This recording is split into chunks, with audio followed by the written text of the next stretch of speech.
Alright, so in this video I'll be going over snippets. So to open the snippet menu, we just select the snippet option in the toolbar. And once we do that, the snippet panel should appear. And the first option we have is quote. So to actually use one of these snippets, we just drag the cube next to it into an editable region. And once we do that, the options for that snippet should appear. So the first field under quote is just the quote text, so just the actual text of the quote. And under that we have quote attribution, so the author of that quote. And then we have these two HTML options here. So with this we can set up an HTML tag to effect later in the CSS tab of our site. This can be a little involved, so if you have any questions about the HTML options under the media settings, the best thing to do would be to get a hold of your professional technologist and they should be able to help you right out with that. But in this case I'm going to leave this blank and hit insert snippet. And here you can see that snippet. So once we hover over a snippet, we have these options that come up. So we have the settings to the left, and to the right of that we have this delete button. So if you just want to delete that, that's where you do that. Alright, so moving on, the next option is editor comment. So with this we can leave an editor comment. One thing to keep in mind with this is that it's only viewable in the editor.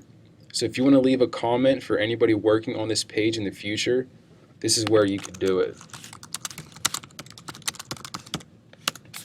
So once we type in whatever our comment is, we just hit insert snippet, and you can tell it's a comment by the red bar that's around. And the next option we have is Gist. So with this we can embed GitHub Gist, but if you're going to be using this option you more than likely already know how it works, so we'll just skip over this for now. And that leads us to radius. So with radius we can enter certain radius tags into our field here. So an example of a radius tag you might use frequently would be the site menu tag. So basically all the radius tags look the same. They have the caret followed by an R colon and then the actual tag itself and then closing brackets. So once we enter that in, we can just hit insert snippet, and we actually have to save or publish this before we can view it. So I'm just going to save that and hit refresh. Okay, so there is our site menu for our site now. So another tag is the submenu tag. Basically the exact same, we just replace site with sub and hit insert snippet, save and refresh. Okay, so there is our submenu. Okay, so the next snippet option that we come to is RSS feed. So with RSS feed, it uses a family of standard web feed formats to publish updated information. So in this tab, I'm going to go ahead and bring up a calendar so we can use this for the RSS feed. So next to the date, we have this RSS button, and once we select that, we just need to select events shown and hit submit.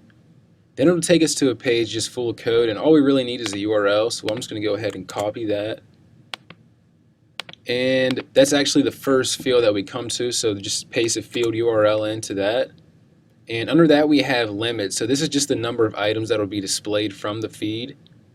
And then we have the HTML options, and same goes for this as did before, so we'll just go ahead and leave those blank and hit insert snippet.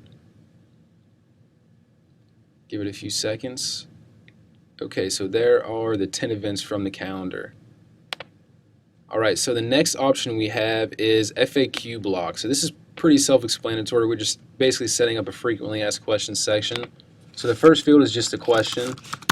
Second field is the answer. And under that we can select to have a bookmark to drop us down directly to this FAQ block whenever. So I know there's the word honors on this page and it's kind of short, so I'll just go ahead and use that. Hit insert snippet. Okay, so here is our FAQ section. Now I just need to go ahead and link that bookmark up. So I'm going to highlight that and select link, bookmark name, choose it from the existing links and hit insert link. Okay, so now whenever I select this, it should drop us straight down to this FAQ section. And I'll just go ahead and test this out in the production view. Okay, so the link is working fine, so there's that. And the next snippet option we have is Flexslider. So with Flexslider, all we need to do is choose a label here, so we only have one. So every image with this label attached will be included in our slideshow. And under that we can define the width of the images that we're going to use, and I'll just go ahead and select fit to region. And under that we have show descriptions. So If we have anything typed into our description field in the file settings of our images, we can choose whether or not we want to include that here. So I'm just going to go ahead and not include that. And under that we have HTML ID in class, and same goes for this as did with the others. So we'll just go ahead and leave that blank for now and hit Insert Snippet. Okay, so there is our slideshow. Alright, so the next snippet option is pretty similar. We have random image. So with this, same thing goes, we just select a label, but it's only one image and it changes every 30 seconds, so that's why it's called the random image snippet. So just with the other, we just select a label, define the width, and choose whether or not we want the descriptions to be shown for our images. Hit Insert Snippet. Okay, so here is our image, and once again, once we publish this every 30 seconds, the image will rotate. Alright, so the last snippet option we have is Wufoo Form, and I actually don't have a Wufoo account, so I can't go any further than this, but all you need to do is just type in your email address and password, and if you're familiar with Wufoo, this should be no problem. You just follow the steps to submit your form or create your form. And that is pretty much it for the snippet settings in CleanSlate.